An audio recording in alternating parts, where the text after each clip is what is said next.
So Dashakam 1, when we saw, it was the description or the significance of the Lord. Dashakam 2 talks about his rupam, his physical form, and the importance of bhakti. Why should we worship the Lord, and so on. The first word itself, Bhattatri says, Surya Spardhi Kireta. So all the different ornaments that the Lord is wearing, he starts the description from there. He says that I meditate upon your form, and then he describes the form so that it becomes easy for devotees like us to meditate. That's the reason why we have the purpose. That's the whole purpose behind the dhyana shlokam that we have, be it the Vishnu Sahasranama Dhyanam or even the Narayaneeyam Dhyanam. Why dhyana shloka is chanted is before all the stotras that are there majorly, or even for the Vedic mantras sometimes you have dhyanam. That is to make ourselves physically and mentally ready. Now, physically, say for example, when we are chanting, maybe you make some arrangements, you put a mat, also you sit on that, you keep the book, that is fine. Mentally, also, we have to be ready, right? Maybe we were eating or so, or you are doing some other activity. Suddenly, someone says you sit and chant. Mentally, still will not be ready. Maybe our mind is somewhere else. So, dhyanam is nothing but it talks about, it describes the form of the Lord. Mentally, it makes us ready so that when we take up the actual chanting, say for example, the Vishnu Sahasranama, before we chant the thousand names of Vishnu, if we chant the Dhyanam, the physical form of the Lord is always there in our minds. And mentally, now we are ready. Okay, I have to meditate upon Vishnu, I have to remember this Lord, and then chant his thousand names.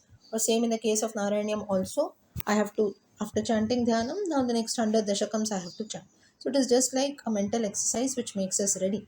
So, therefore, in Dashakam 2, also, he describes the physical form of the God so that it becomes easy for devotees like us to remember the Lord, because the Lord himself, just as he tells in the 12th chapter of the Gita, he tells Krishna in the 5th verse, Klesho dhikatarastesham avyakta sakta chetasam avyakta higatir dukkham dehavadbhiravapyate.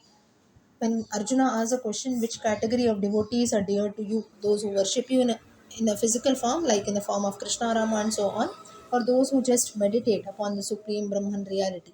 He says both are correct, but then he himself agrees that Klesho Dhikatarastesha, meaning the second path that people do without having a physical form, that is they just meditate, it becomes little difficult. Now, without having any form, if you are told to do, you can try for yourself and see. 5 minutes you close your eyes and sit, you'll not be able to do, right? Of course, it comes with practice, but then it will take a lot of time. So he says, Kleshaha or Dehavadbihi, for people having a body, that is ultimately for human beings, it becomes difficult.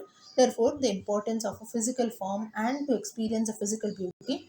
Bhattatri describes the beauty of the Lord right from the tip of his head till the toe, the different ornaments that he wears in Dashakam 2. So he says, your crown is shining like the sun shines when it is there in the sky. Then you have the sandal paste, the chandana tilaka on your forehead. Then your eyes are full of karuna, karunyakula netram, full. Now, for this again, there is a very very beautiful explanation. It is said that it seems that the Lord's eyes are like fruits, it seems. And just as when we squeeze out a fruit, juice comes out. Similarly, when you squeeze out the eyes of the Lord, it seems that karuna or compassion, that is the juice that comes out, it seems. That is the mercy of the Lord. This most of us we have experienced, right? How much ever we go, so many sins, this, that we do, the Lord is so merciful. Maybe in the case of all of us, you can find it evident that we finished Narayanam maybe right well before Janmashtami, and the one day Vandashakam also starts properly on Janmashtami. So this is, you can call it as coincidence also, but for that again the grace of the Lord is needed. This is Karuna Rasam. So the eyes are full of Karuna and compassion of the Lord. Further, nose is also in a proper shape, it seems. Now, most of us we have pointed nose or a flat nose and so on. Nose is in a proper shape. Cheeks are also quite shiny. That is, you look at a few children also, we feel like pulling their cheeks, right? So, cheeks are also like small kids, the cheeks are quite chubby. Then, the pendants in the ears, just as of Vithala, you have like fish shaped pendants also. Fish shaped earrings are there. Then, the neck has a Kaustuba gem, chest has the Vanamala, also the Tulsi Mala, different necklaces of gold, precious stones the Lord is wearing, and you have the auspicious mark of Srivatsa on the chest of Lord Vishnu. So, very beautiful form. Further, verse 2, there are four arms of the Lord which have different ornaments. Keyura is earrings, then Kankana, Keyura, Angada is armlets that you wear, then kankanas, bracelets, then you have finger rings, everything is studded with gems. All the different arms hold, the four arms hold the gada, that is a mace, shankha, chakra, sudarshana chakra, padmam, lotus. The waist has the yellow silk, that is the pitambaram, which is there around the waist of the Lord. The Lord adorns that and he feels very happy.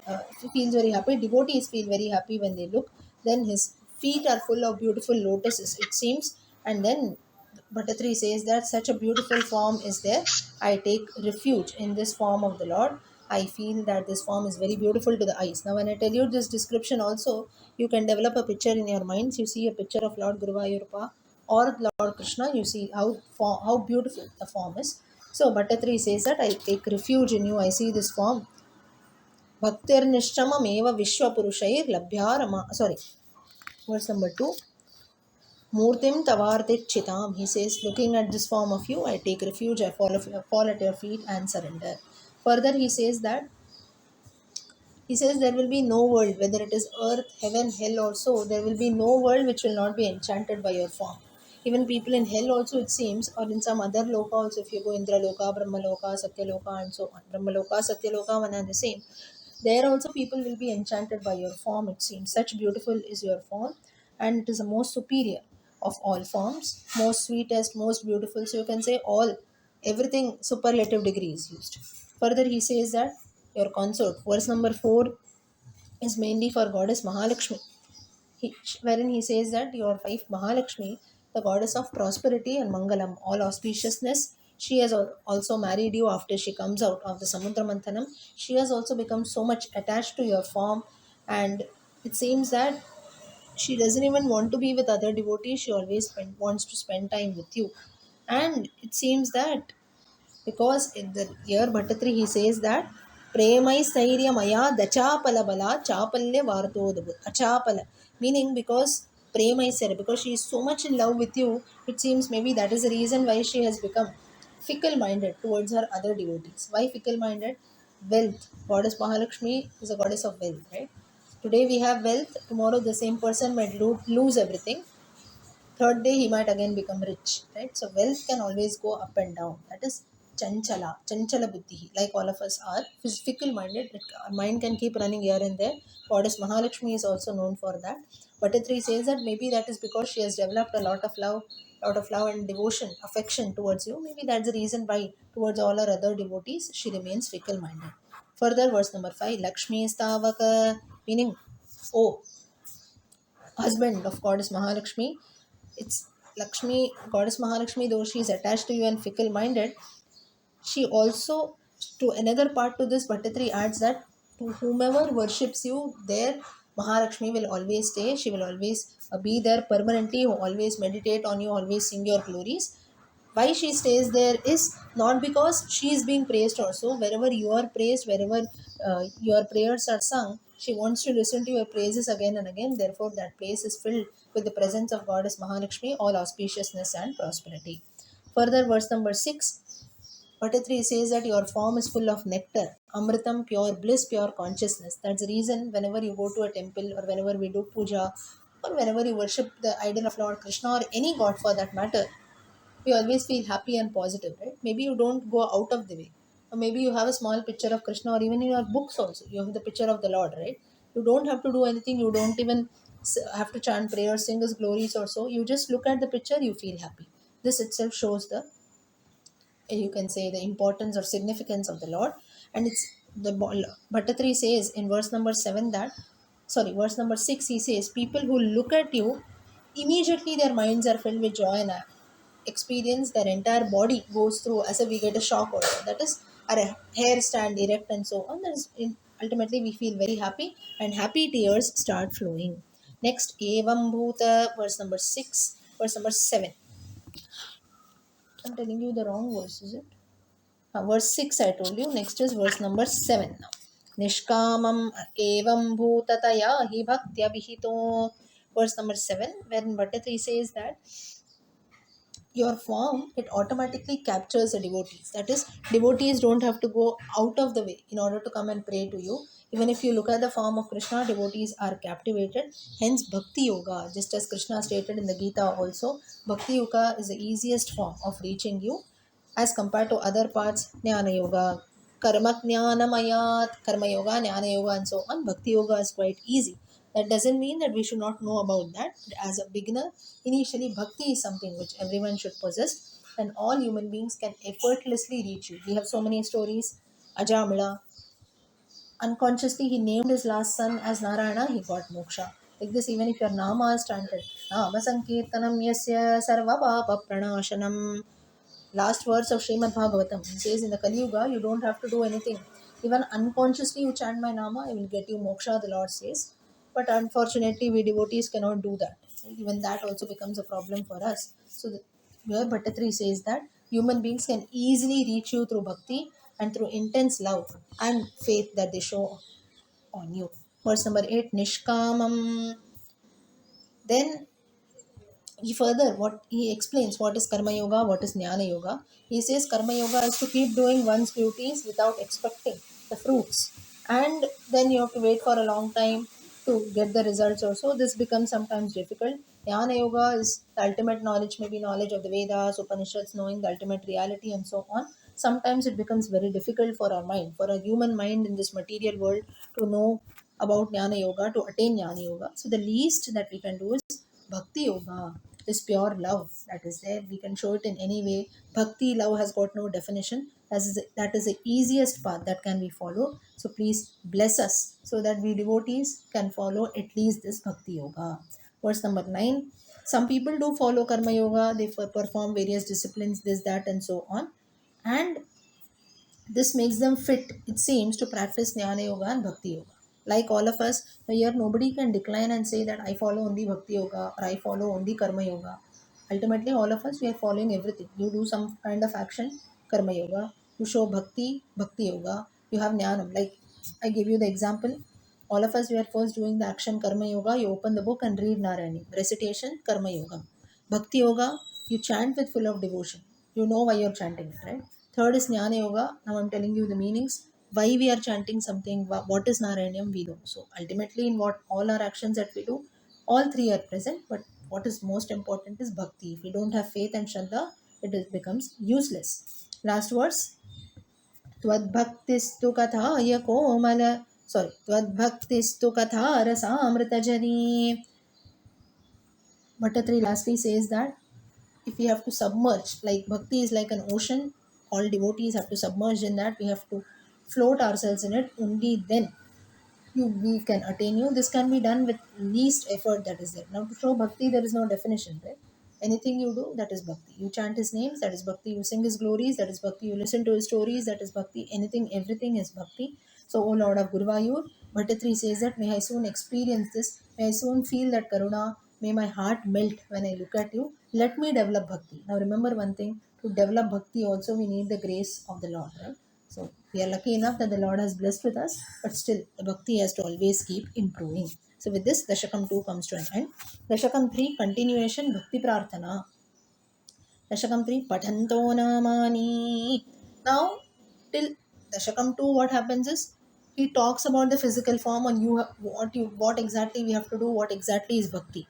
Next part is how this bhakti should be shown, that also Bhattatri shows. Now, for devotees like us, wherein now Bhattatri has explained that bhakti yoga is easy, he also tells us how to show bhakti. Even after knowing all this, also if we cannot show bhakti, that means our own ajnanam, our own ignorance, nothing more. So Dashakam 3 starts with Bhakti Prarthana. How this bhakti should be done? Pathanto namani. You don't have to do anything, you just chant the nama. So Bhattatri says that I consider myself fortunate and all those devotees most fortunate who are able to chant your names. And we also have to consider ourselves very, very fortunate. There are so many people, so many things around in this world happening. Even if the nama, even if Ramanama, Krishna Nama or something good, forget about the names of the Lord, something good, even if you're speaking nicely with someone, that also needs the grace of the Lord, only we can consider. There are so many people, you know, the way they speak, right? They'll shout suddenly, or maybe they'll always keep fighting, arguing, so much of negativity outside. In that world, If you can at least be good with others, you spend time. It may not be always just chanting the names or bhakti. Even if we are around good people, you do good things, that is also considered to be the grace of the Lord. We are one level high that we are even able to chant his names. So patanto namani, he says the devotees who chant your names are the most fortunate devotees. Let them listen to your stories, let all of us listen to your stories, let us all move about freely engrossed in your thoughts and so on. All such people, such devotees will have all their desires fulfilled. Next verse, verse number 2. Gadaklishtam kashtam sarvabhilashitan. Verse number 1. All wishes of these devotees will be fulfilled. Verse number 2. Gadaklishtam kashtam.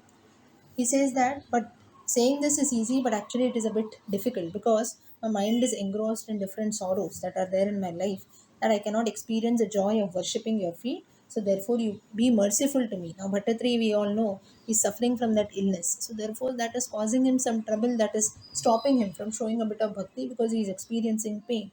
So he says, I want to surrender to your feet. I want to go to a very beautiful, secluded place so that I can engross myself in bhakti, chant your names, chant your innumerable names, surrender at your feet, and show bhakti. Verse number 3, he says,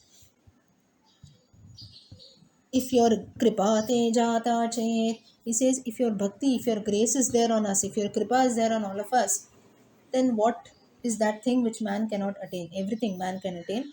And further he says that this suffering that is there for me, that is just a very small thing for you, because I've attained your grace. I've got this thought that I should come to this temple of Guruvayur and pray to you.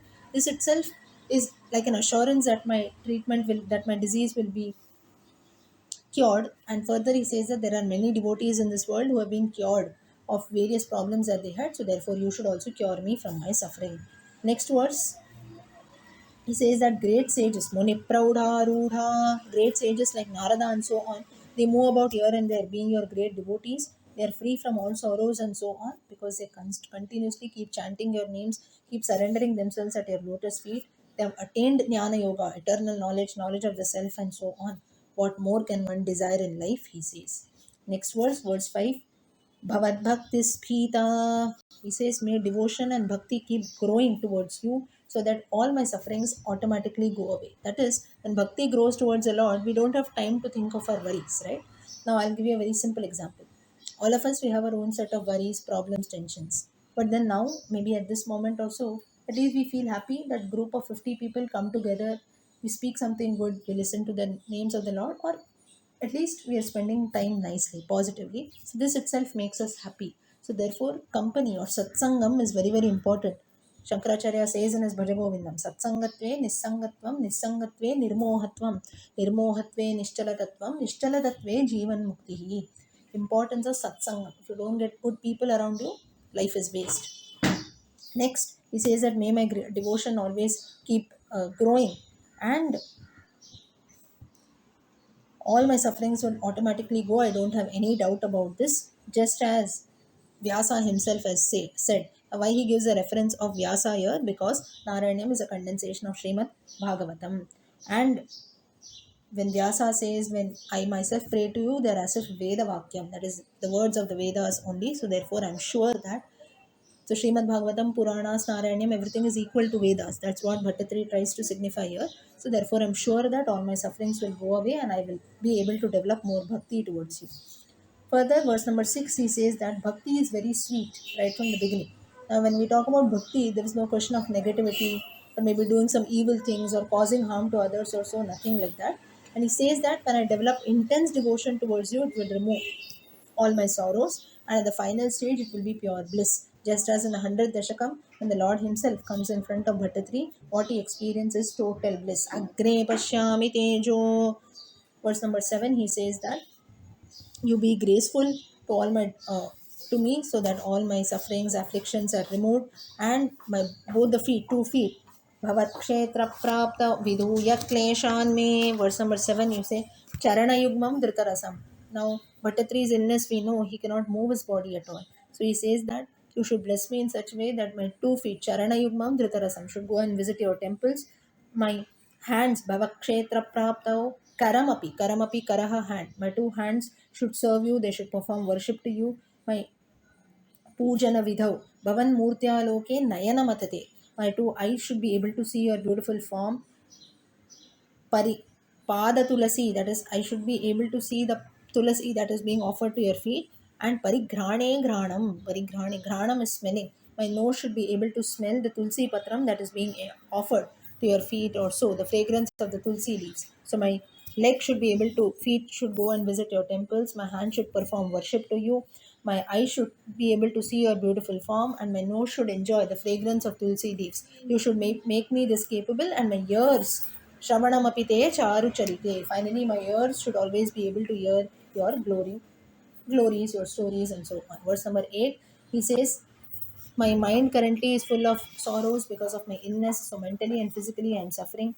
So may your beautiful form that is there come in front of me, bless me, remove me of the suffering. Initially, you please bless me with devotion that is there, so that I can develop a lot of bhakti towards you, and all my sorrows will go away. Verse number 9, O Lord of Gurvayur, Marudkeharisha. Finally, now Bhattatri is at its peak of devotion. He feels that now, even after telling so much, the Lord is not listening to me. So he says that there are so many people out there who are indifferent. That is, they don't show so much of bhakti and so on. Still, I see that you bestow them boons, this and that. So here Bhattatri shows human nature, like us. When I did so much, still you're not blessing me. Everyone else are not doing anything, still they are very happy. Same thing here, Bhattatri, he also does a bit. He says that those who are not that good to you, that is, those who don't show a lot of bhakti, they are also living very happily. And me, you see, I'm an ardent devotee of you. I've come here to serve you in spite of my illness. Still, you're not removing my sufferings. Why are you being so biased? He asks the question directly to Krishna. Bhavatsnehi soyam subahu paritapye kimidam. Then he says that, and ultimately what he says is, will this not bring about disrespect to you? He says, I don't worry about myself. Me, it is okay. One Bhattatri will come and one Bhattatri will go away. People will keep names to you that such a great devotee has come. He prayed to you. He was suffering from some illness. He has composed Narayanam. He came to your temple. He prayed to you. But still you did not listen to him. So it is disgrace for you. People are going to insult and not respect you. So no problem for me. This is what being said. So Bhattatri here directly he tells Krishna this, and he says that you are the slayer of Kamsa, so you should surely come and eradicate all my diseases, so that people will not keep names to you, and people will always remember you, that you listen to your devotees. Verse number 10, he says, lastly, he's like all of us, when suffering reaches to its peak, we don't know what we speak, right? We even go and shout at the Lord. Same thing he does. He doesn't shout, just says that, what is the use of me telling you all this? Let it happen as it has to happen. But till you come, you resolve all my problems also. I will fall at your feet, which are in front of me. I'll sing your glory, show bhakti, do my service to you, and thus I will always keep worshipping you. But at the end, just remember that one thing which differentiates Bhattatri from all of us is he does not give up. He continues to show bhakti, and ultimately on the 100th day, today is day 1, 100th day, he continues. Today is day 3. We are looking about Dashakam 3, that is there. And the 100th day, ultimately the Lord comes. So he doesn't give up at all, but still, he do gets these thoughts. Why you're being so indifferent and so on. That he directly asks the Lord, but he does not give up in between. He says towards the end, I'll continue to show my bhakti. Okay, so with this, Dashakam